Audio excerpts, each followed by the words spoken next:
J.V. Stalin. Industrialization of the country and the right deviation in the C.P.S.U. Speech delivered at the Plenum of the C.P.S.U. Footnote 1. November 19, 1928.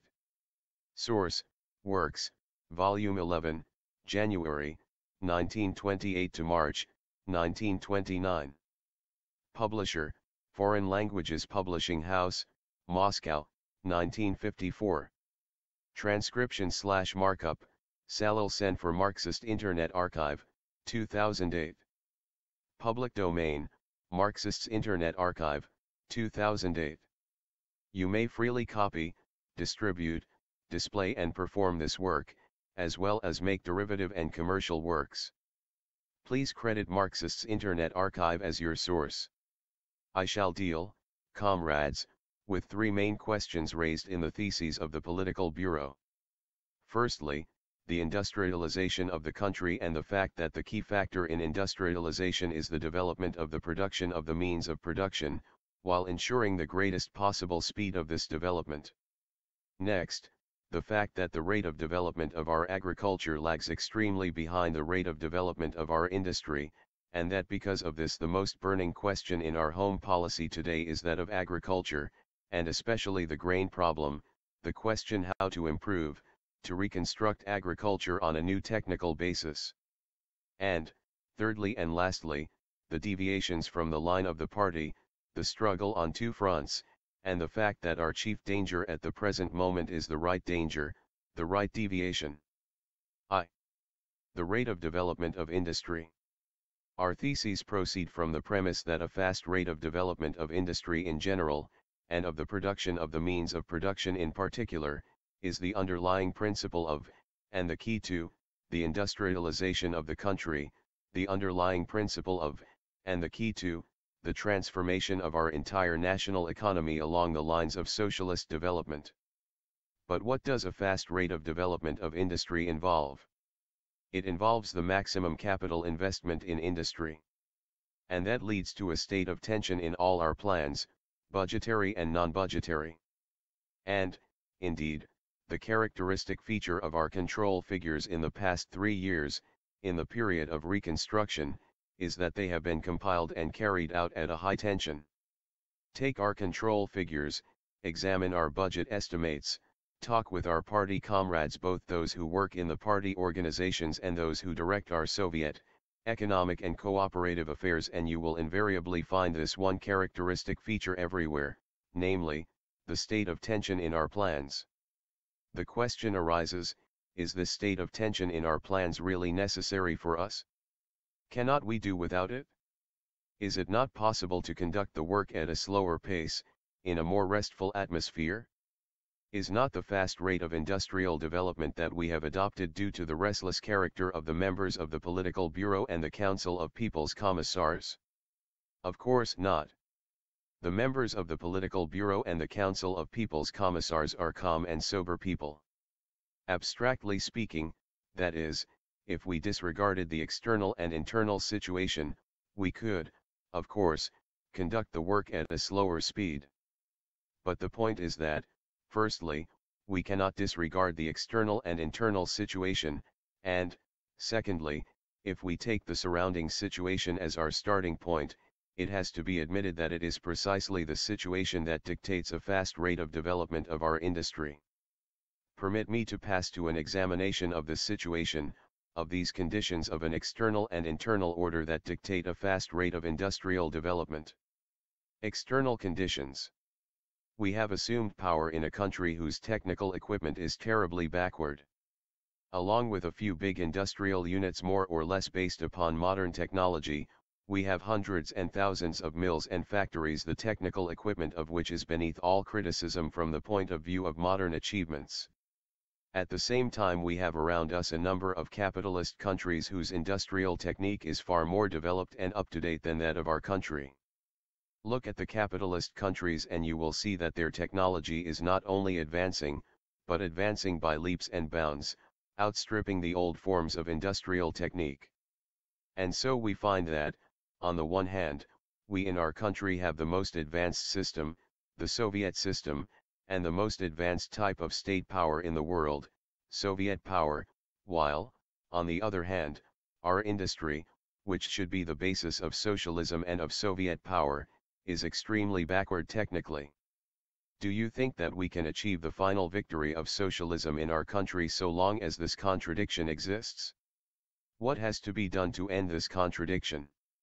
To end it, we must overtake and outstrip the advanced technology of the developed capitalist countries. We have overtaken and outstripped the advanced capitalist countries in the sense of establishing a new political system, the Soviet system. That is good. But it is not enough. In order to secure the final victory of socialism in our country, we must also overtake and outstrip these countries technically and economically. Either we do this, or we shall be forced to the wall. This applies not only to the building of socialism. It applies also to upholding the independence of our country in the circumstances of the capitalist encirclement. The independence of our country cannot be upheld unless we have an adequate industrial basis for defense. And such an industrial basis cannot be created if our industry is not more highly developed technically. That is why a fast rate of development of our industry is necessary and imperative. The technical and economic backwardness of our country was not invented by us. This backwardness is age-old and was bequeathed to us by the whole history of our country. This backwardness was felt to be an evil both earlier, before the Revolution, and later, after the Revolution. When Peter the Great, having to deal with the more highly developed countries of the West, feverishly built mills and factories to supply the army and strengthen the country's defenses, that was in its way an attempt to break out of the grip of this backwardness. It is quite understandable, however, that none of the old classes, neither the feudal aristocracy nor the bourgeoisie, could solve the problem of putting an end to the backwardness of our country. More than that, not only were these classes unable to solve this problem, they were not even able to formulate the task in any satisfactory way. The age-old backwardness of our country can be ended only on the lines of successful socialist construction. And it can be ended only by the proletariat, which has established its dictatorship and has charge of the direction of the country. It would be foolish to console ourselves with the thought that, since the backwardness of our country was not invented by us and was bequeathed to us by the whole history of our country, we cannot be, and do not have to be, responsible for it. That is not true, comrades.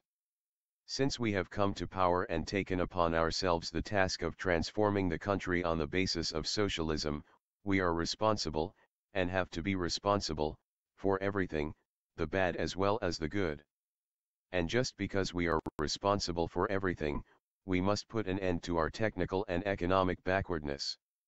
We must do so without fail if we really want to overtake and outstrip the advanced capitalist countries. And only we Bolsheviks can do it. But precisely in order to accomplish this task, we must systematically achieve a fast rate of development of our industry. And that we are already achieving a fast rate of industrial development is now clear to everyone. The question of overtaking and outstripping the advanced capitalist country technically and economically is for us Bolsheviks neither new nor unexpected. It was raised in our country as early as in 1917, before the October Revolution. It was raised by Lenin as early as in September 1917, on the eve of the October Revolution, during the imperialist war, in his pamphlet The Impending Catastrophe and How to Combat It. Here is what Lenin said on this score. The result of the revolution has been that the political system of Russia has in a few months caught up with that of the advanced countries. But that is not enough. The war is inexorable, it puts the alternative with ruthless severity, either perish, or overtake and outstrip the advanced countries economically as well. Perish or drive full steam ahead. That is the alternative with which history has confronted us, Volume XXI, p. 191. You see how bluntly Lenin put the question of ending our technical and economic backwardness. Lenin wrote all this on the eve of the October Revolution, in the period before the proletariat had taken power, when the Bolsheviks had as yet neither state power, nor a socialized industry, nor a widely ramified cooperative network embracing millions of peasants, nor collective farms, nor state farms. Today, when we already have something substantial with which to end completely our technical and economic backwardness, we might paraphrase Lenin's words roughly as follows. We have overtaken and outstripped the advanced capitalist countries politically by establishing the dictatorship of the proletariat. But that is not enough. We must utilize the dictatorship of the proletariat, our socialized industry, transport, credit system, etc., the cooperatives, collective farms, state farms, etc., in order to overtake and outstrip the advanced capitalist countries economically as well. The question of a fast rate of development of industry would not face us so acutely as it does now if we had such a highly developed industry and such a highly developed technology as Germany, say, and if the relative importance of industry in the entire national economy were as high in our country as it is in Germany, for example. If that were the case, we could develop our industry at a slower rate without fearing to fall behind the capitalist countries and knowing that we could outstrip them at one stroke. But then we should not be so seriously backward technically and economically as we are now. The whole point is that we are behind Germany in this respect and are still far from having overtaken her technically and economically. The question of a fast rate of development of industry would not face us so acutely if we were not the only country but one of the countries of the dictatorship of the proletariat, if there were a proletarian dictatorship not only in our country but in other, more advanced countries as well, Germany and France, say. If that were the case, the capitalist encirclement could not be so serious a danger as it is now.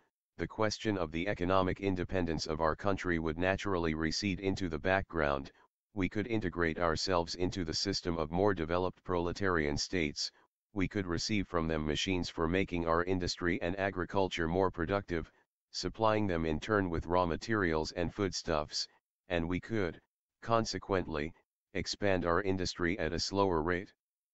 But you know very well that that is not yet the case and that we are still the only country of the proletarian dictatorship and are surrounded by capitalist countries, many of which are far in advance of us technically and economically. That is why Lenin raised the question of overtaking and outstripping the economically advanced countries as one of life and death for our development. Such are the external conditions dictating a fast rate of development of our industry. Internal conditions. But besides the external conditions, there are also internal conditions which dictate a fast rate of development of our industry as the main foundation of our entire national economy. I am referring to the extreme backwardness of our agriculture, of its technical and cultural level.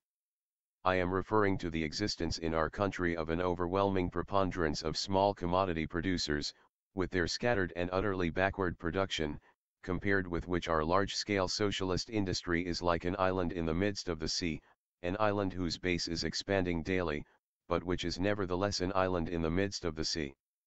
We are in the habit of saying that industry is the main foundation of our entire national economy, including agriculture, that it is the key to the reconstruction of our backward and scattered system of agriculture on a collectivist basis. That is perfectly true. From that position we must not retreat for a single moment. But it must also be remembered that, while industry is the main foundation, agriculture constitutes the basis for industrial development, both as a market which absorbs the products of industry and as a supplier of raw materials and foodstuffs, as well as a source of the export reserves essential in order to import machinery for the needs of our national economy.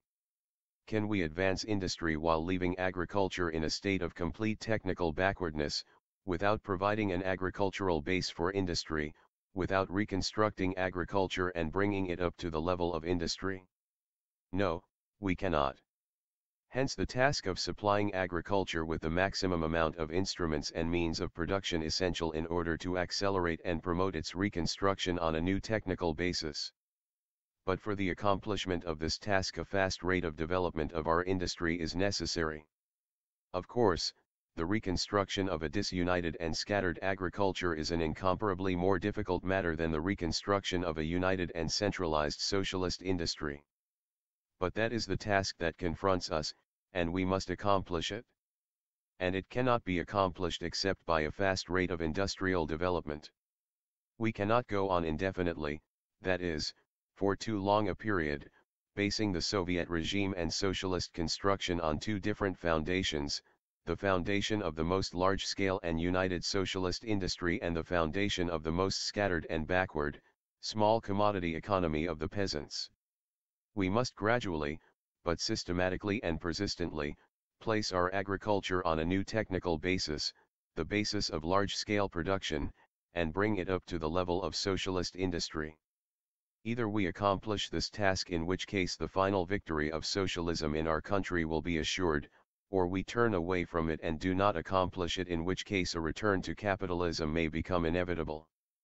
Here is what Lenin says on this score. As long as we live in a small peasant country, there is a surer economic basis for capitalism in Russia than for communism. This must be borne in mind. Anyone who has carefully observed life in the countryside, as compared with life in the towns, knows that we have not torn out the roots of capitalism and have not undermined the foundation, the basis of the internal enemy. The latter depends on small-scale production, and there is only one way of undermining it, namely, to place the economy of the country, including agriculture, on a new technical basis, the technical basis of modern large-scale production. And it is only electricity that is such a basis. Communism is Soviet power plus the electrification of the whole country, volume XXVI, p. 46. As you see, when Lenin speaks of the electrification of the country, he means not the isolated construction of individual power stations, but the gradual placing of the economy of the country, including agriculture, on a new technical basis, the technical basis of modern large-scale production, which in one way or another, directly or indirectly, is connected with electrification. Lenin delivered this speech at the 8th Congress of Soviets in December 1920, on the very eve of the introduction of NEP, when he was substantiating the so-called plan of electrification, that is, the GOELRO plan. Some comrades argue on these grounds that the views expressed in this quotation have become inapplicable under present conditions. Why, we ask? Because, they say, much water has flown under the bridges since then. It is, of course, true that much water has flown under the bridges since then. We now have a developed socialist industry, we have collective farms on a mass scale, we have old and new state farms, we have a wide network of well-developed cooperative organizations, we have machine hiring stations at the service of the peasant farms, we now practice the contract system as a new form of the bond, and we can put into operation all these and a number of other levers for gradually placing agriculture on a new technical basis. All this is true. But it is also true that, in spite of all this, we are still a small peasant country where small-scale production predominates. And that is the fundamental thing. And as long as it continues to be the fundamental thing, Lenin's thesis remains valid that as long as we live in a small peasant country, there is a surer economic basis for capitalism in Russia than for communism, and that, consequently, the danger of the restoration of capitalism is no empty phrase. Lenin says the same thing, but in a sharper form, in the plan of his pamphlet, The Tax in Kind, which was written after the introduction of NEP, March-April 1921. If we have electrification in 10 to 20 years, then the individualism of the small tiller, and freedom for him to trade locally are not a whit terrible. If we do not have electrification, a return to capitalism will be inevitable anyhow. And further on he says, 10 or 20 years of correct relations with the peasantry, and victory on a world scale is assured, even if the proletarian revolutions, which are growing, are delayed. Otherwise, 20 to 40 years of the torments of White Guard terrorism, volume XXVI, p. 313. You see how bluntly Lenin puts the question, either electrification, that is, the placing of the economy of the country, including agriculture, on a new technical basis, the technical basis of modern large-scale production, or a return to capitalism. That is how Lenin understood the question of correct relations with the peasantry. It is not a matter of coddling the peasant and regarding this as establishing correct relations with him, For coddling will not carry you very far. It is a matter of helping the peasant to place his husbandry on a new technical basis, the technical basis of modern large-scale production, for that is the principal way to rid the peasant of his poverty. And it is impossible to place the economy of the country on a new technical basis unless our industry and, in the first place, the production of means of production, are developed at a fast rate. Such are the internal conditions dictating a fast rate of development of our industry. It is these external and internal conditions which are the cause of the control figures of our national economy being under such tension. That explains, too, why our economic plans, both budgetary and non-budgetary, are marked by a state of tension, by substantial investments in capital development, the object of which is to maintain a fast rate of industrial development. It may be asked where this is said in the theses, in what passage of the theses. A voice, yes, where is it said? Evidence of this in the theses is the sum total of capital investments in industry for 1928 to 29. After all, our theses are called theses on the control figures. That is so, is it not, comrades? A voice, yes. Well, the theses say that in 1928 to 29 we shall be investing 1,650 million rubles in capital construction in industry. In other words, this year we shall be investing in industry 330 million rubles more than last year. It follows, therefore, that we are not only maintaining the rate of industrial development, but are going a step farther by investing more in industry than last year, that is, by expanding capital construction in industry both absolutely and relatively. That is the crux of the theses on the control figures of the national economy. Yet certain comrades failed to observe this staring fact. They criticized the theses on the control figures right and left as regards petty details, but the most important thing they failed to observe. 2. The grain problem. I have spoken so far of the first main question in the theses, the rate of development of industry. Now let us consider the second main question, the grain problem. A characteristic feature of the theses is that they lay stress on the problem of the development of agriculture in general, and of grain farming in particular. Are the theses right in doing so? I think they are. Already at the July plenum it was said that the weakest spot in the development of our national economy is the excessive backwardness of agriculture in general, and of grain farming in particular. When, in speaking of our agriculture lagging behind our industry, people complain about it, they are, of course, not talking seriously. Agriculture always has lagged and always will lag behind industry. That is particularly true in our conditions, where industry is concentrated to a maximum degree, while agriculture is scattered to a maximum degree. Naturally, a united industry will develop faster than a scattered agriculture. That, incidentally, gives rise to the leading position of industry in relation to agriculture. Consequently, the customary lag of agriculture behind industry does not give sufficient grounds for raising the grain problem. The problem of agriculture, and of grain farming in particular, makes its appearance only when the customary lag of agriculture behind industry turns into an excessive lag in the rate of its development. The characteristic feature of the present state of our national economy is that we are faced by the fact of an excessive lag in the rate of development of grain farming behind the rate of development of industry, while at the same time the demand for marketable grain on the part of the growing towns and industrial areas is increasing by leaps and bounds. The task then is not to lower the rate of development of industry to the level of the development of grain farming, which would upset everything and reverse the course of development, but to bring the rate of development of grain farming into line with the rate of development of industry and to raise the rate of development of grain farming to a level that will guarantee rapid progress of the entire national economy, both industry and agriculture.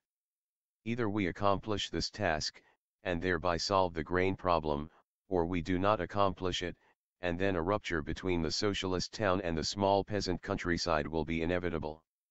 That is how the matter stands, comrades. That is the essence of the grain problem. Does this not mean that what we have now is stagnation in the development of agriculture or even its retrogression? That is what Fromkin actually asserts in his second letter, which at his request we distributed today to the members of the CC and CCC. He says explicitly in this letter that there is stagnation in our agriculture.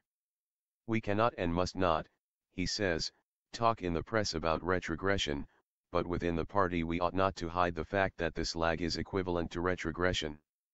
Is this assertion of Fromkin's correct? It is, of course, incorrect. We, the members of the Political Bureau, absolutely disagree with this assertion, and the Political Bureau theses are totally at variance with such an opinion of the state of grain farming. In point of fact, what is retrogression, and how would it manifest itself in agriculture? It would obviously be bound to manifest itself in a backward, downward movement of agriculture, a movement away from the new forms of farming to the old, medieval forms. It would be bound to manifest itself by the peasants abandoning, for instance, the three-field system for the long fallow system, the steel plow and machines for the wooden plow, clean and selected seed for unsifted and low-grade seed, modern methods of farming for inferior methods, and so on and so forth. But do we observe anything of the kind?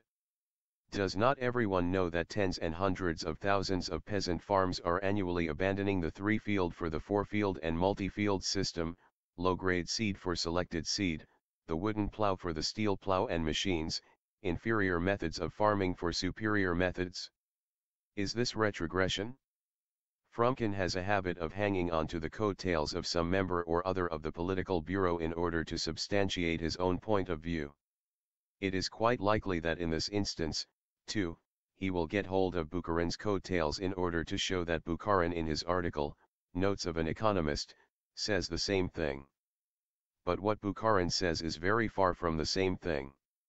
Bukharin in his article raised the abstract, theoretical question of the possibility or danger of retrogression. In the abstract, such a formulation of the question is quite possible and legitimate. But what does Fromkin do? He turns the abstract question of the possibility of the retrogression of agriculture into a fact. And this he calls an analysis of the state of grain farming. Is it not ludicrous, comrades? It would be a fine Soviet government indeed if, in the 11th year of its existence, it had brought agriculture into a state of retrogression. Why, a government like that would deserve not to be supported, but to be sent packing. And the workers would have sent such a government packing long ago, if it had reduced agriculture to a state of retrogression. Retrogression is a tune all sorts of bourgeois experts are harping on, they dream of our agriculture retrogressing. Trotsky at one time harped on the theme of retrogression. I did not expect to see Fromkin taking this dubious line. On what does Fromkin base his assertion about retrogression?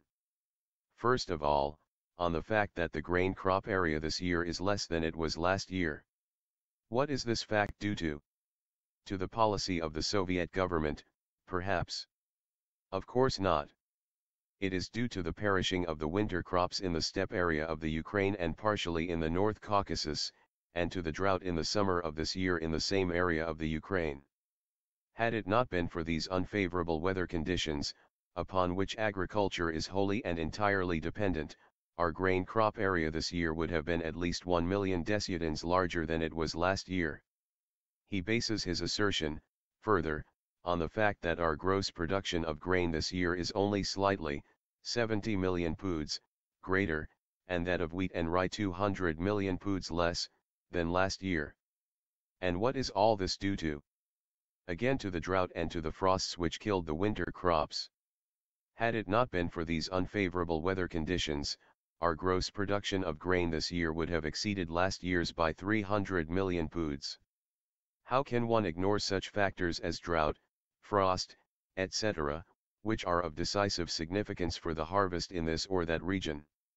We are now making it our task to enlarge the crop area by 7%, to raise crop yields by 3%, and to increase the gross production of grain by, I think, 10%. There need be no doubt that we shall do everything in our power to accomplish these tasks. But in spite of all our measures, it is not out of the question that we may again come up against a partial crop failure, frosts or drought in this or that region, in which case it is possible that these circumstances may cause the gross grain output to fall short of our plans or even of this year's gross output. Will that mean that agriculture is retrogressing, that the policy of the Soviet government is to blame for this retrogression, that we have robbed the peasant of economic incentive, that we have deprived him of economic prospects? Several years ago Trotsky fell into the same error, declaring that a little rain was of no significance to agriculture. Rykov controverted him, and had the support of the overwhelming majority of the members of the CC. Now Frumkin is falling into the same error, ignoring weather conditions, which are of decisive importance for agriculture, and trying to make the policy of our party responsible for everything. What ways and means are necessary to accelerate the rate of development of agriculture in general, and of grain farming in particular? There are three such ways, or channels. A. By increasing crop yields and enlarging the area sown by the individual poor and middle peasants. B. By further development of collective farms. C. By enlarging the old and establishing new state farms. All this was already mentioned in the resolution of the July Plenum. The theses repeat what was said at the July Plenum, but put the matter more concretely, and state it in terms of figures in the shape of definite investments. Here, too, Frumkin finds something to cavil at. He thinks that, since individual farming is put in the first place and the collective farms and state farms in the second and third, this can only mean that his viewpoint has triumphed. That is ridiculous, comrades. It is clear that if we approach the matter from the point of view of the relative importance of each form of agriculture, individual farming must be put in the first place, because it provides nearly 6 times as much marketable grain as the collective farms and state farms. But if we approach the matter from the point of view of the type of farming, of which form of economy is most akin to our purpose, first place must be given to the collective farms and state farms, which represent a higher type of agriculture than individual peasant farming. Is it really necessary to show that both points of view are equally acceptable to us? What is required in order that our work should proceed along all these three channels, in order that the rate of development of agriculture, and primarily of grain farming, should be raised in practice? It is necessary, first of all, to direct the attention of our party cadres to agriculture and focus it on concrete aspects of the grain problem. We must put aside abstract phrases and talking about agriculture in general and get down, at last, to working out practical measures for the furtherance of grain farming adapted to the diverse conditions in the different areas.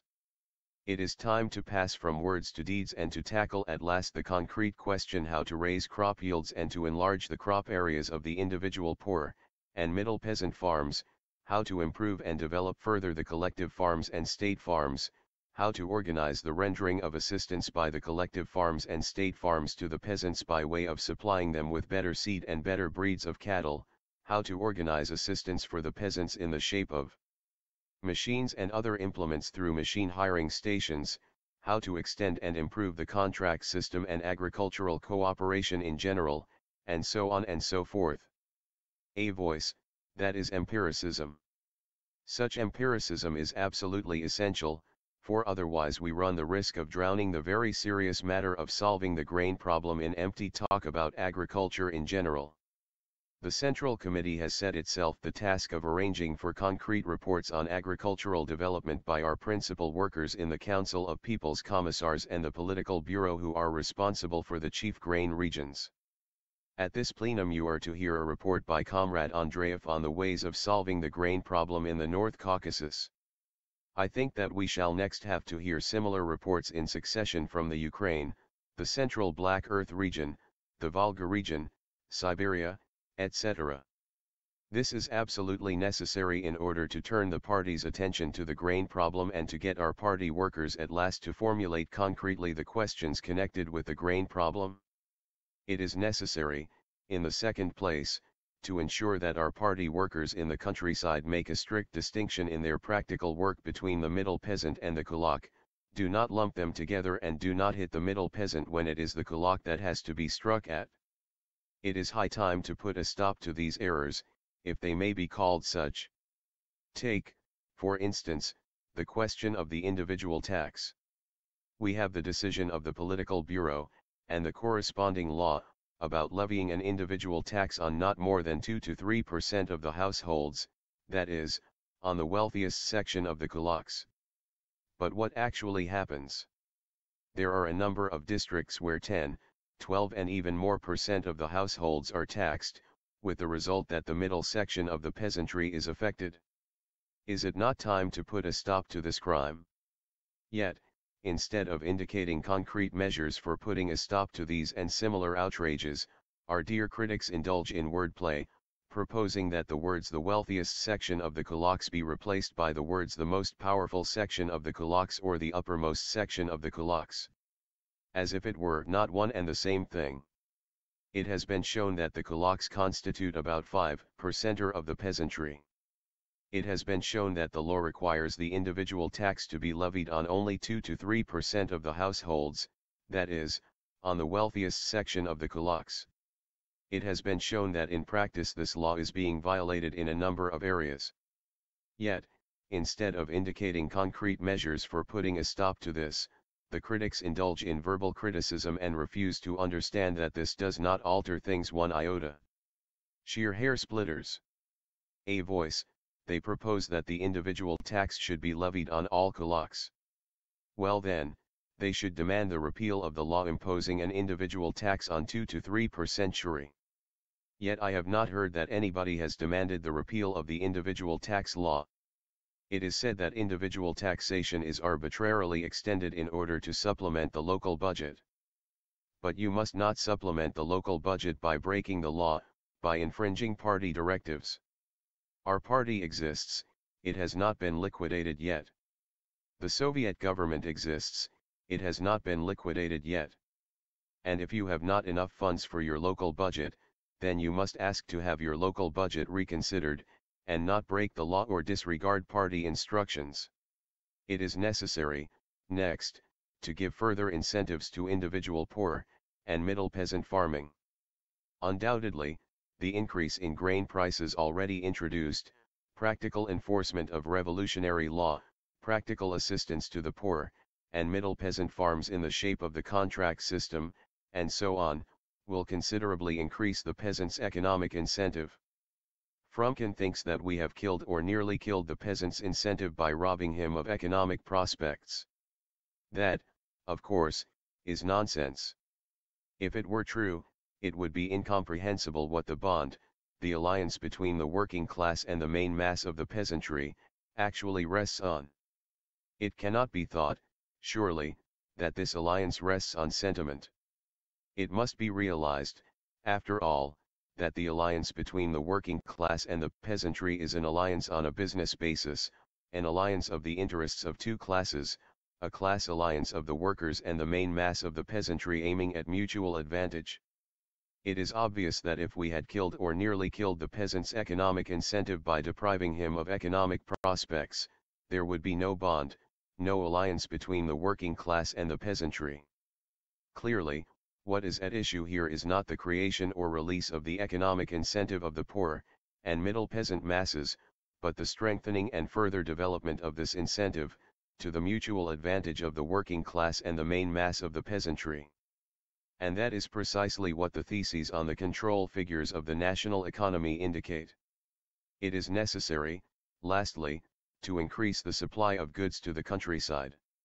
I have in mind both consumer goods and, especially, production goods, machines, fertilizers, etc., capable of increasing the output of agricultural produce. It cannot be said that everything in this respect is as it should be. You know that symptoms of a goods shortage are still far from having been eliminated, and will probably not be eliminated so soon. The illusion exists in certain party circles that we can put an end to the goods shortage at once. That, unfortunately, is not true. It should be borne in mind that the symptoms of a goods shortage are connected, firstly, with the growing prosperity of the workers and peasants and the gigantic increase of effective demand for goods, production of which is growing year by year but which are not enough to satisfy the whole demand, and, secondly, with the present period of the reconstruction of industry. The reconstruction of industry involves the transfer of funds from the sphere of producing means of consumption to the sphere of producing means of production. Without this there can be no serious reconstruction of industry, especially in our Soviet conditions. But what does this mean? It means that money is being invested in the building of new plants, and that the number of towns and new consumers is growing, while the new plants can put out additional commodities in quantity only after 3 or 4 years. It is easy to realize that this is not conducive to putting an end to the goods shortage. Does this mean that we must fold our arms and acknowledge that we are impotent to cope with the symptoms of a goods shortage? No, it does not. The fact is that we can and should adopt concrete measures to mitigate, to moderate the goods shortage. That is something we can and should do at once. For this, we must speed up the expansion of those branches of industry which directly contribute to the promotion of agricultural production, the Stalingrad tractor works, the Rostov agricultural machinery works, the Voronezh seed sorter factory, etc., etc. For this, further, we must as far as possible expand those branches of industry which contribute to an increase in output of goods in short supply, cloth, glass, nails, etc. And so on and so forth. Kubiak said that the control figures of the national economy propose to assign less funds this year to individual peasant farming than last year. That, I think, is untrue. Kubiak apparently loses sight of the fact that this year we are giving the peasants credit under the contract system to the sum of about 300 million rubles, nearly 100 million more than last year. If this is taken into account, and it must be taken into account, it will be seen that this year we are assigning more for the development of individual peasant farming than last year. As to the old and new state farms and collective farms, we are investing in them this year about 300 million rubles, some 150 million more than last year. Special attention needs to be paid to the collective farms, the state farms and the contract system. These things should not be regarded only as means of increasing our stocks of marketable grain. They are at the same time a new form of bond between the working class and the main mass of the peasantry. Enough has already been said about the contract system and I shall not dwell upon it any further. Everyone realizes that the application of this system on a mass scale makes it easier to unite the efforts of the individual peasant farms, introduces an element of permanency in the relations between the state and the peasantry, and so strengthens the bond between town and country. I should like to draw your attention to the collective farms, and especially to the state farms, as levers which facilitate the reconstruction of agriculture on a new technical basis, causing a revolution in the minds of the peasants and helping them to shake off conservatism, routine. The appearance of tractors, large agricultural machines and tractor columns in our grain regions cannot but have its effect on the surrounding peasant farms.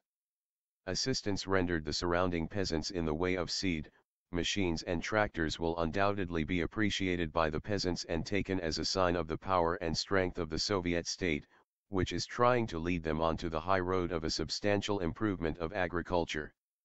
We have not taken this circumstance into account until now and, perhaps, still do not sufficiently do so. But I think that this is the chief thing that the collective farms and state farms are contributing and could contribute at the present moment towards solving the grain problem and the strengthening of the bond in its new forms. Such, in general, are the ways and means that we must adopt in our work of solving the grain problem. 3. Combating deviations and conciliation towards them. Let us pass now to the third main question of our theses, that of deviations from the Leninist line.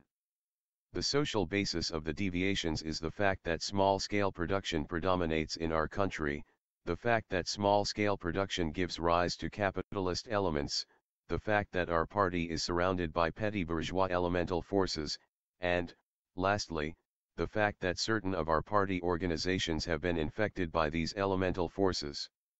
There, in the main, lies the social basis of the deviations. All these deviations are of a petty bourgeois character. What is the right deviation, which is the one chiefly in question here? In what direction does it tend to go?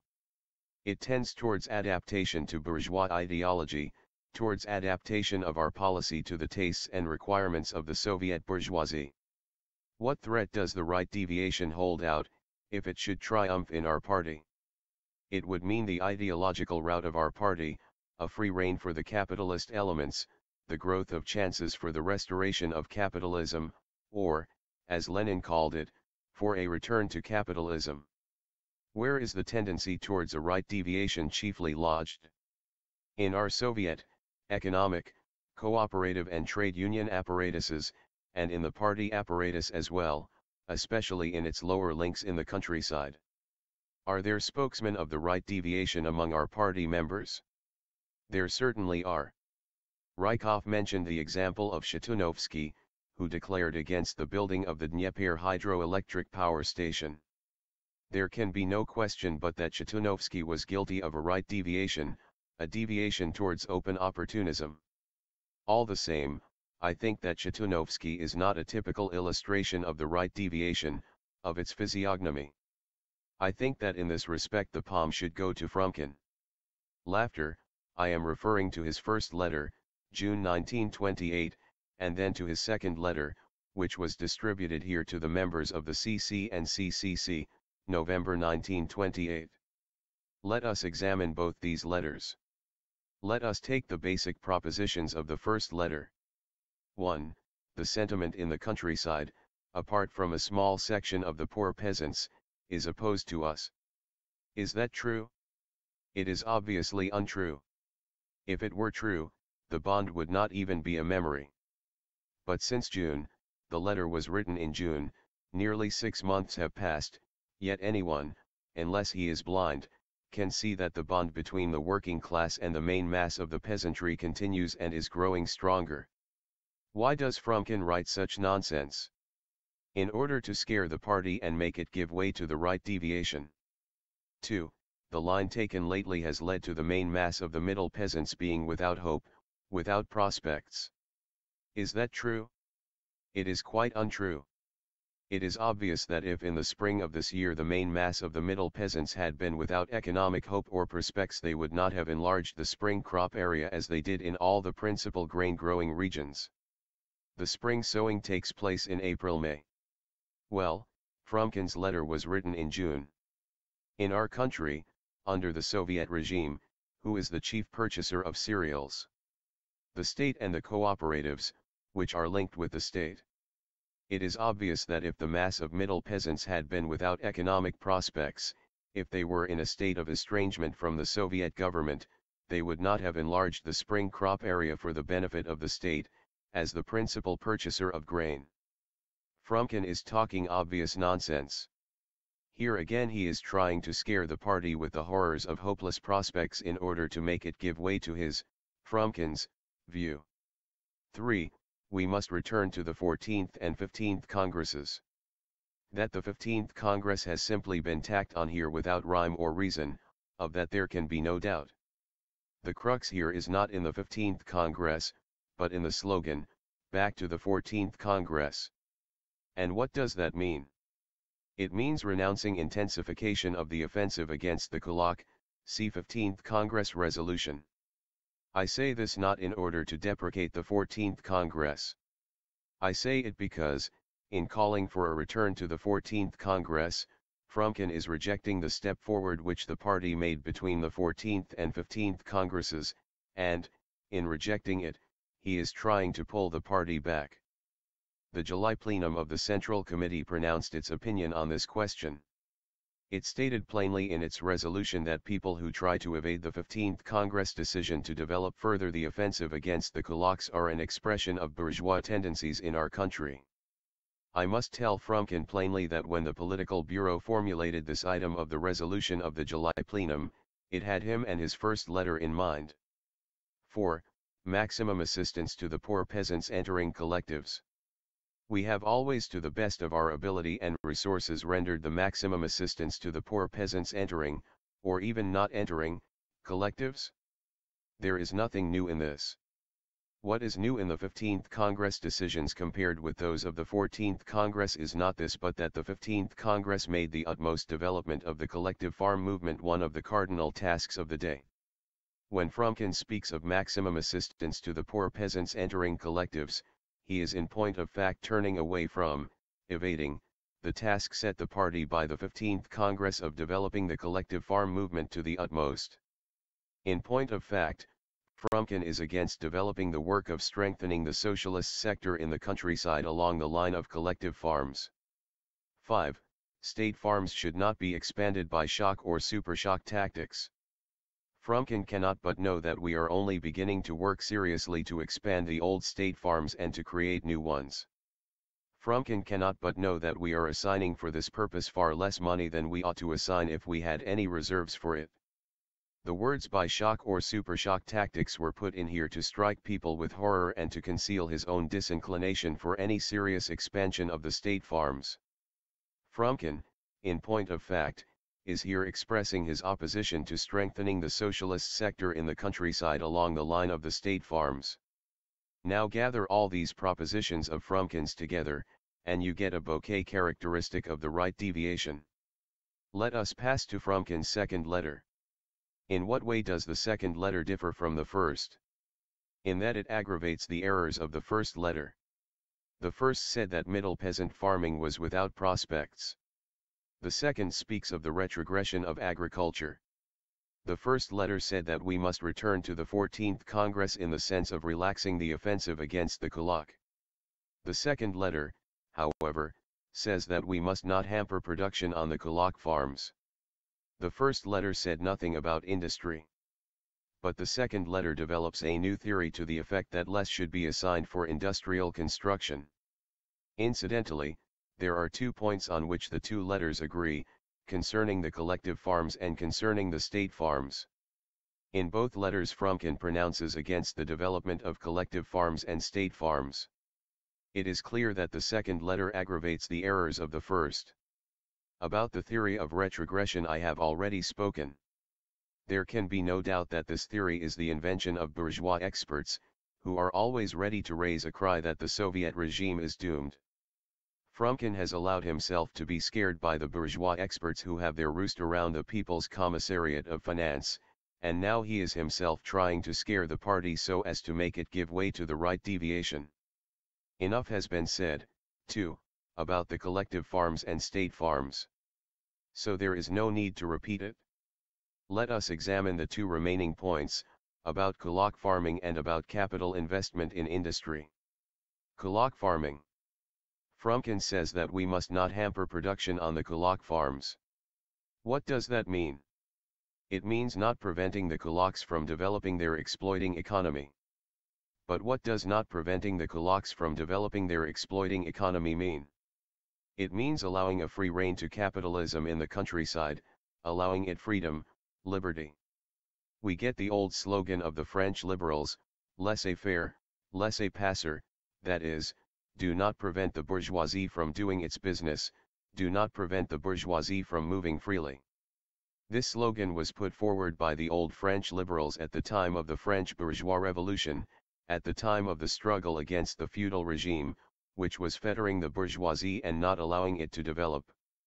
It follows, then, that we must now go over from the socialist slogan ever-increasing restrictions on the capitalist elements, see the theses on the control figures, to the bourgeois liberal slogan, do not hamper the development of capitalism in the countryside.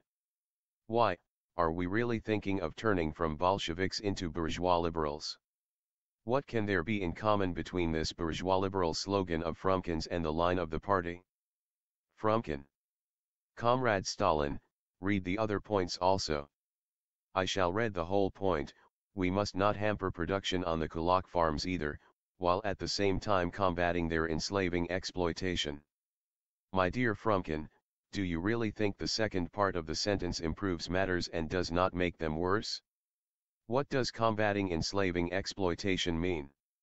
Why, the slogan of combating enslaving exploitation is a slogan of the bourgeois revolution, directed against feudal serf or semi-feudal methods of exploitation. We did indeed put forward the slogan when we were advancing towards the bourgeois revolution, differentiating between the enslaving form of exploitation, which we were striving to abolish, and the non-enslaving, so-called progressive form of exploitation, which we could not at that time restrict or abolish, inasmuch as the bourgeois system remained in force. But at that time we were advancing towards a bourgeois democratic republic.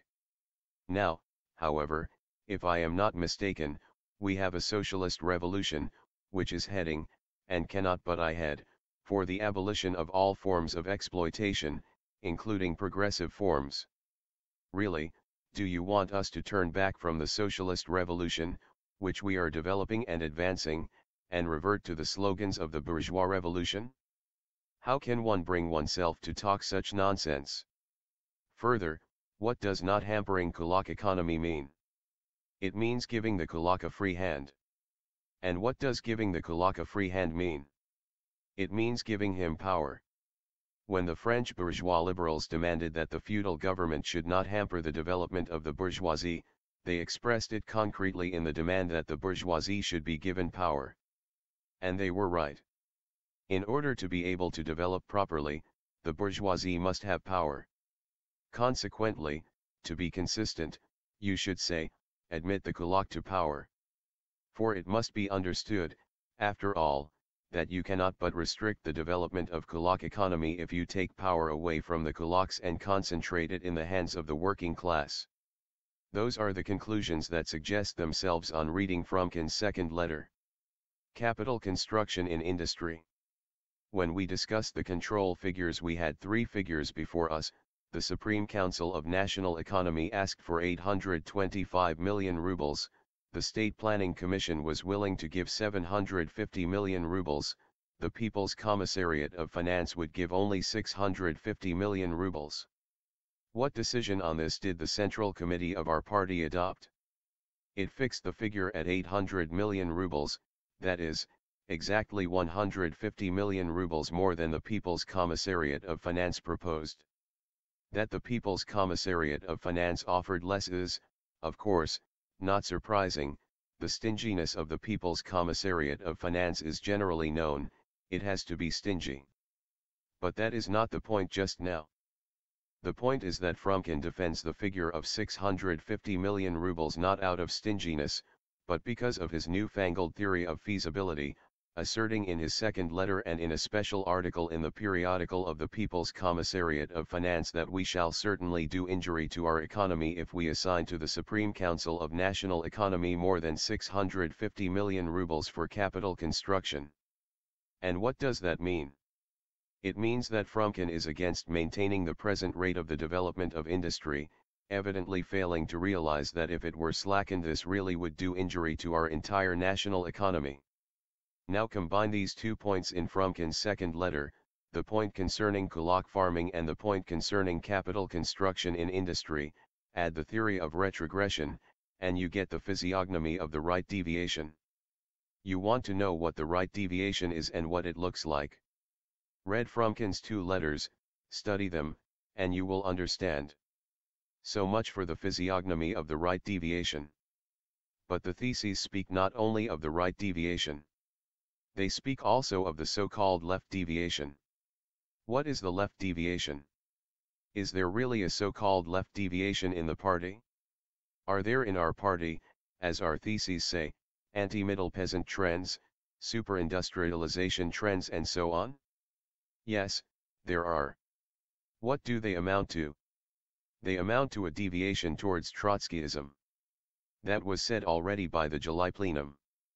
I am referring to the July Plenum's resolution on grain procurement policy, which speaks of a struggle on 2 fronts, against those who want to hark back from the 15th Congress the rights, and against those who want to convert the emergency measures into a permanent policy of the party the lefts, the trend towards Trotskyism. Clearly, there are elements of Trotskyism and a trend towards the Trotskyist ideology within our party. About 4,000 persons, I think, voted against our platform during the discussion which preceded the 15th Party Congress. A voice, 10,000. I think that if 10,000 voted against, then twice 10,000 party members who sympathize with Trotskyism did not vote at all, because they did not attend the meetings. These are the Trotskyist elements who have not left the party, and who, it must be supposed, have not yet rid themselves of the Trotskyist ideology. Furthermore, I think that a section of the Trotskyists who later broke away from the Trotskyist organization and returned to the party have not yet succeeded in shaking off the Trotskyist ideology and are also, presumably, not averse to disseminating their views among party members. Lastly, there is the fact that we have a certain recrudescence of the Trotskyist ideology in some of our party organizations. Combine all this, and you get all the necessary elements for a deviation towards Trotskyism in the party. And that is understandable, with the existence of petty bourgeois elemental forces, and the pressure that these forces exert on our party, there cannot but be Trotskyist trends in it. It is one thing to arrest Trotskyist cadres or expel them from the party. It is another thing to put an end to the Trotskyist ideology. That will be more difficult. And we say that wherever there is a right deviation, there is bound to be also a left deviation. The left deviation is the shadow of the right deviation.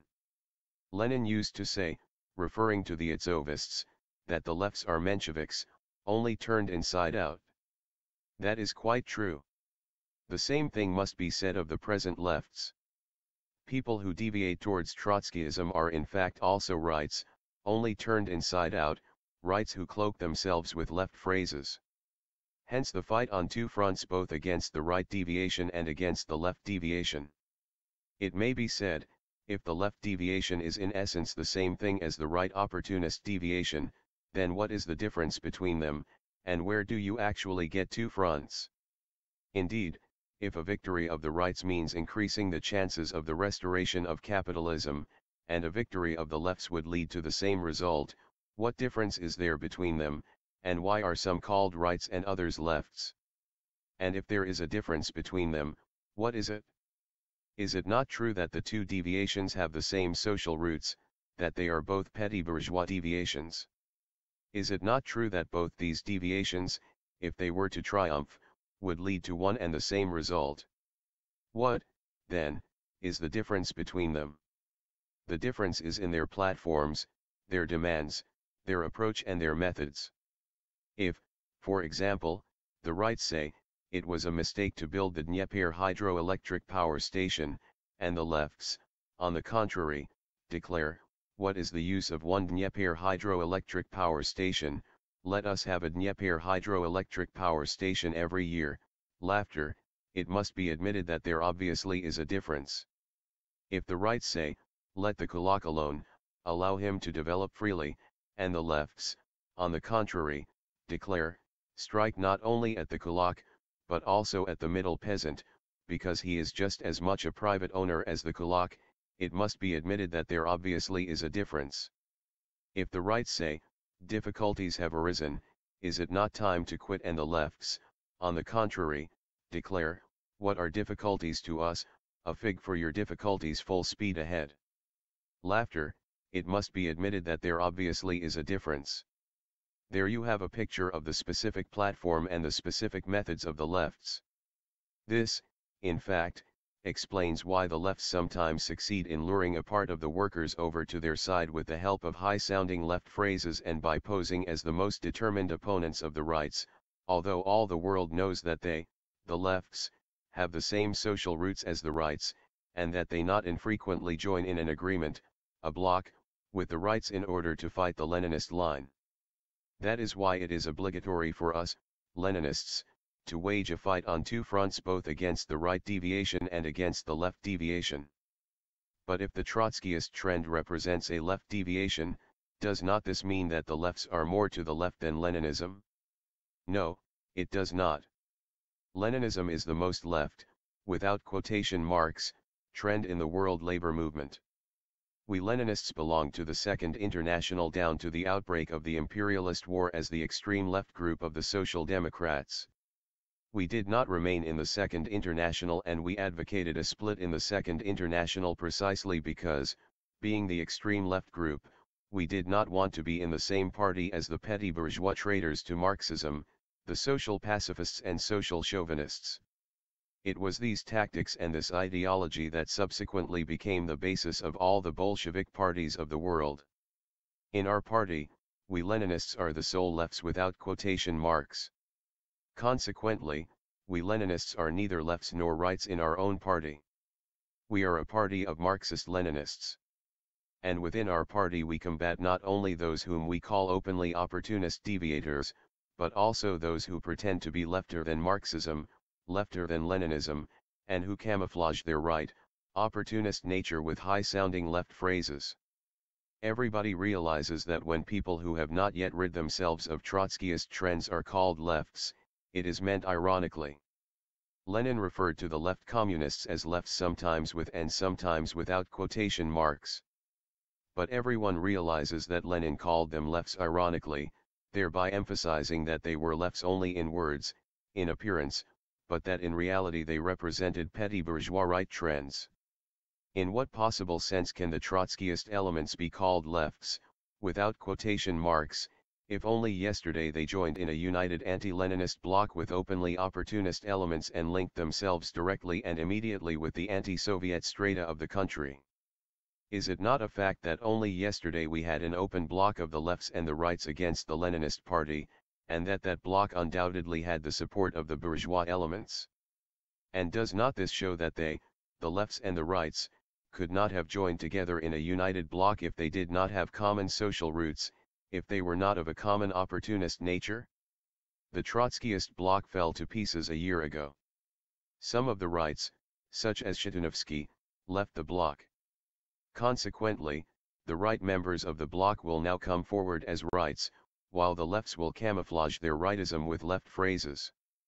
But what guarantee is there that the lefts and the rights will not find each other again? Laughter. Obviously, there is not, and cannot be, any guarantee of that. But if we uphold the slogan of a fight on two fronts, does this mean that we are proclaiming the necessity of centrism in our party? What does a fight on two fronts mean? Is this not centrism? You know that that is exactly how the Trotskyists depict matters. There are the lefts, that is, we, the Trotskyists, the real Leninists, there are the rights, that is, all the rest, and, lastly, there are the centrists, who vacillate between the lefts and the rights.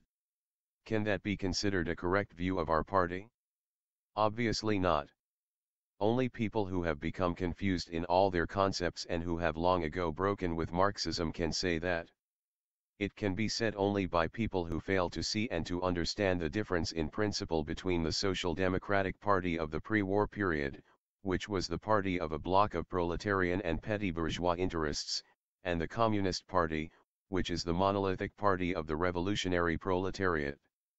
Centrism must not be regarded as a spatial concept, the rights, say, sitting on one side, the lefts on the other, and the centrists in between. Centrism is a political concept. Its ideology is one of adaptation, of subordination of the interests of the proletariat to the interests of the petty bourgeoisie within one common party. This ideology is alien and abhorrent to Leninism. Centrism was a phenomenon that was natural in the Second International of the period before the war. There were rights, the majority, lefts, without quotation marks, and centrists, whose whole policy consisted in embellishing the opportunism of the rights with left phrases and subordinating the lefts to the rights. What, at that time, was the policy of the lefts, of whom the Bolsheviks constituted the core? It was one of determinately fighting the centrists, of fighting for a split with the rights, especially after the outbreak of the imperialist war, and of organizing a new, revolutionary international consisting of genuinely left, genuinely proletarian elements. Why was it possible that there could arise at that time such an alignment of forces within the Second International and such a policy of the Bolsheviks within it? Because the Second International was at that time the party of a bloc of proletarian and petty bourgeois interests serving the interests of the petty bourgeois social pacifists, social chauvinists. Because the Bolsheviks could not at that time but concentrate their fire on the centrists, who were trying to subordinate the proletarian elements to the interests of the petty bourgeoisie. Because the Bolsheviks were obliged at that time to advocate the idea of a split, for otherwise the proletarians could not have organized their own monolithic revolutionary Marxist party. Can it be asserted that there is a similar alignment of forces in our Communist Party, and that the same policy must be practiced in it as was practiced by the Bolsheviks in the parties of the Second International of the period before the war? Obviously not. It cannot, because it would signify a failure to understand the difference in principle between social democracy, as the party of a bloc of proletarian and petty bourgeois elements, and the monolithic Communist Party of the revolutionary proletariat. They, the Social Democrats, had one underlying class basis for the party. We, the Communists, have an entirely different underlying basis. With them, the Social Democrats, centrism was a natural phenomenon, because the party of a bloc of heterogeneous interests cannot get along without centrists, and the Bolsheviks were obliged to work for a split. With us, the Communists, centrism is purposeless and incompatible with the Leninist party principle, since the Communist Party is the monolithic party of the proletariat, and not the party of a bloc of heterogeneous class elements. And since the prevailing force in our party is the most left of the trends in the world labor movement, the Leninists, a splitting policy in our party has not and cannot have any justification from the standpoint of Leninism. A voice, is a split possible in our party, or not? The point is not whether a split is possible, the point is that a splitting policy in our monolithic Leninist party cannot be justified from the standpoint of Leninism. Whoever fails to understand this difference in principle is going against Leninism and is breaking with Leninism. That is why I think that only people who have taken leave of their senses and have lost every shred of Marxism can seriously assert that the policy of our party, the policy of waging a fight on two fronts, is a centrist policy. Lenin always waged a fight on two fronts in our party, both against the lefts and against outright Menshevik deviations. Study Lenin's pamphlet, Left-Wing Communism, an Infantile Disorder, study the history of our party, and you will realize that our party grew and gained strength in a struggle against both deviations, the right and the left. The fight against the Itzovists and the left communists, on the one hand, and the fight against the openly opportunist deviation before, during and after the October Revolution, on the other hand, such were the phases that our party passed through in its development. Everyone is familiar with the words of Lenin that we must wage a fight both against open opportunists and against left doctrinaires. Does this mean that Lenin was a centrist, that he pursued a centrist policy? It obviously does not. That being the case, what do our right and left deviators represent? As to the right deviation, it is not, of course, the opportunism of the pre-war Social Democrats. A deviation towards opportunism is not yet opportunism. We are familiar with the explanation Lenin gave of the concept of deviation. A deviation to the right is something which has not yet taken the shape of opportunism and which can be corrected. Consequently, a deviation to the right must not be identified with out-and-out opportunism. As to the left deviation, it is something diametrically opposite to what the extreme lefts in the pre-war Second International, that is, the Bolsheviks, represented. Not only are the left deviators not lefts without quotation marks, they are essentially right deviators, with the difference, however, that they unconsciously camouflage their true nature by means of left phrases. It would be a crime against the party not to perceive the vast difference between the left deviators and genuine Leninists, who are the only lefts, without quotation marks, in our party. A voice, what about the legalization of deviations? If waging an open fight against deviations is legalization, then it must be confessed that Lenin legalized them long ago. These deviators, both rights and lefts, are recruited from the most diverse elements of the non-proletarian strata, elements who reflect the pressure of the petty bourgeois elemental forces on the party and the degeneration of certain sections of the party. Former members of other parties, people in the party with Trotskyist trends, remnants of former groups in the party members in the state, economic, cooperative and trade union apparatuses who are becoming, or have become, bureaucratist and are linking themselves with the outright bourgeois elements in these apparatuses, well-to-do party members in our rural organizations who are merging with the kulaks, and so on and so forth. Such is the nutritive medium for deviations from the Leninist line. It is obvious that these elements are incapable of absorbing anything genuinely left and Leninist. They are only capable of nourishing the openly opportunist deviation, or the so-called left deviation, which masks its opportunism with left phrases. That is why a fight on two fronts is the only correct policy for the party. Further, are the theses correct in saying that our chief method of fighting the right deviation should be that of a full-scale ideological struggle? I think they are. It would be well to recall the experience of the fight against Trotskyism. With what did we begin the fight against Trotskyism? Was it, perhaps, with organizational penalties? Of course not. We began it with an ideological struggle. We waged it from 1918 to 1925. Already in 1924 our party and the Fifth Congress of the Comintern passed a resolution on Trotskyism defining it as a petty bourgeois deviation. Nevertheless, Trotsky continued to be a member of our Central Committee and Political Bureau. Is that a fact, or not? It is a fact. Consequently, we tolerated Trotsky and the Trotskyists on the Central Committee. Why did we allow them to remain in leading party bodies? Because at that time the Trotskyists, despite their disagreements with the party, obeyed the decisions of the Central Committee and remained loyal. When did we begin to apply organizational penalties at all extensively? Only after the Trotskyists had organized themselves into a faction, set up their factional center, turned their faction into a new party and began to summon people to anti-Soviet demonstrations. I think that we must pursue the same course in the fight against the right deviation.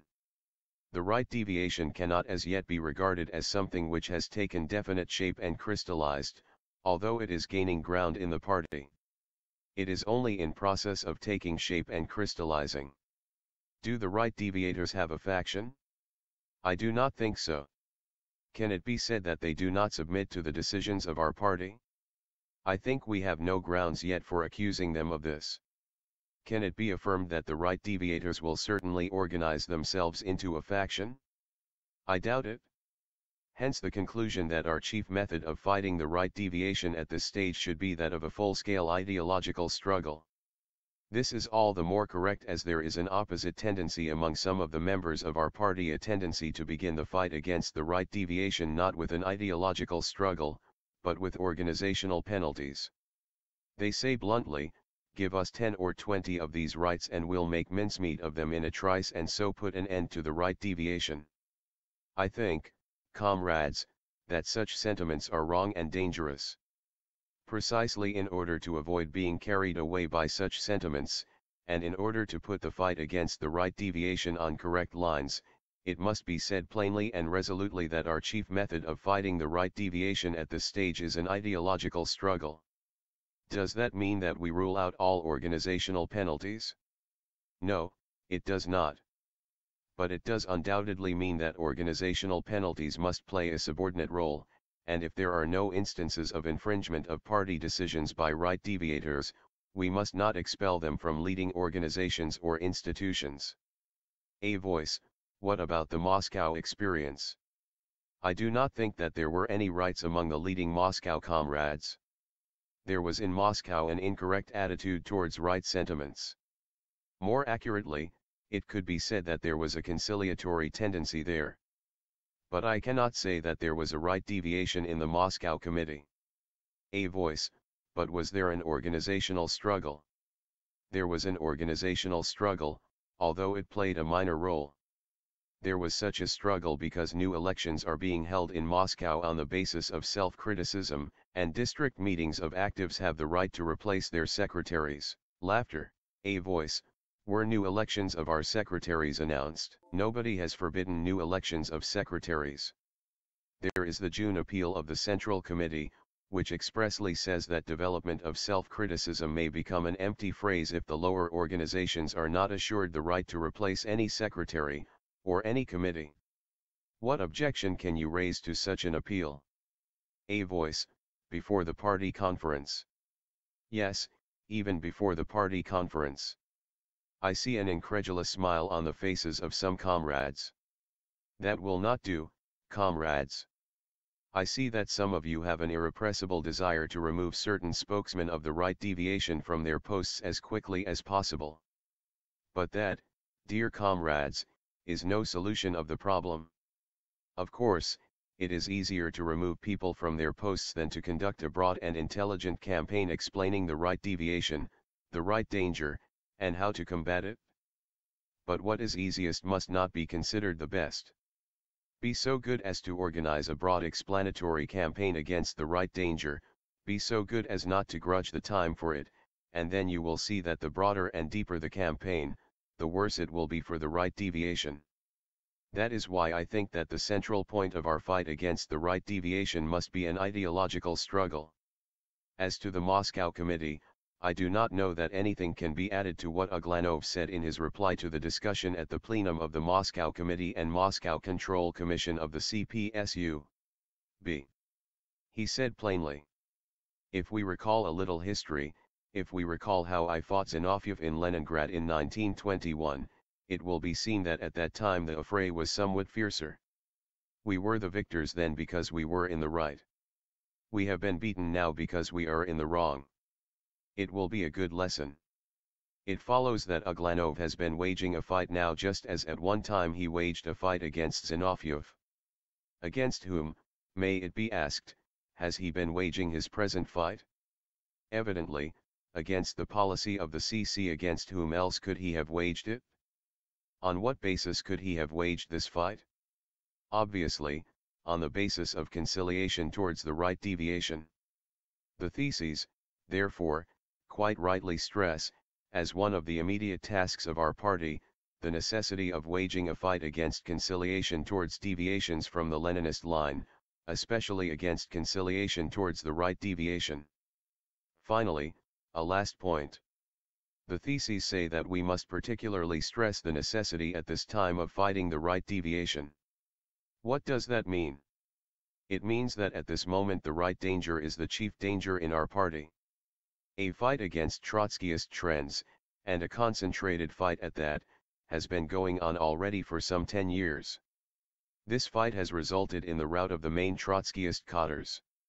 It cannot be said that the fight against the openly opportunist trend has been waged of late with equal intensity. It has not been waged with special intensity because the right deviation is still in a period of formation and crystallization, growing and gaining strength because of the strengthening of the petty bourgeois elemental forces, which have been fostered by our grain procurement difficulties. The chief blow must therefore be aimed at the right deviation. In conclusion, I should like, comrades, to mention one more fact, which has not been mentioned here and which, in my opinion, is of no little significance. We, the members of the Political Bureau, have laid before you our theses on the control figures.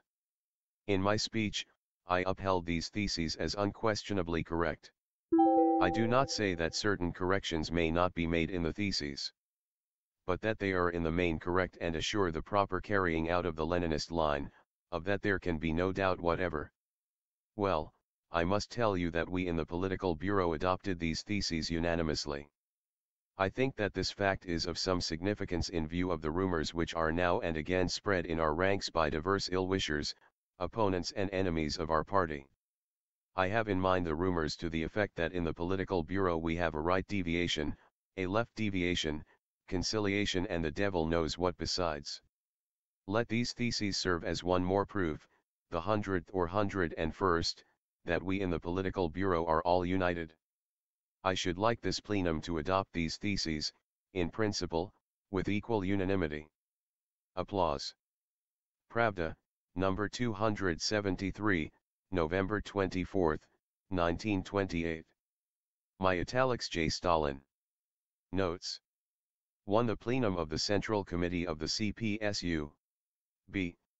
Together with members of the Central Control Commission and the Central Auditing Commission, was held on November 16 to 24, 1928. It examined the control figures of the national economy for 1928 to 29, and also the following questions: the first, results and wider use of the 7-hour working day, the recruitment of workers into the party and regulation of the party's growth, a report of the North Caucasian Territorial Committee of the C.P.S.U. B. On work in the countryside, and measures for the progress of agriculture. J.V. Stalin's speech, Industrialization of the Country and the Right Deviation in the C.P.S.U. B.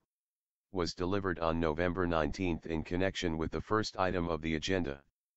On November 20, J.V. Stalin was elected to the commission set up by the Plenum to draft the resolution on the control figures of the national economy for 1928-29. For the resolutions of the Plenum of the C.P.S.U. B. See Resolutions and Decisions of C.P.S.U. Congresses, Conferences and Central Committee Plenums, Part 2, 1953, pages 405-28.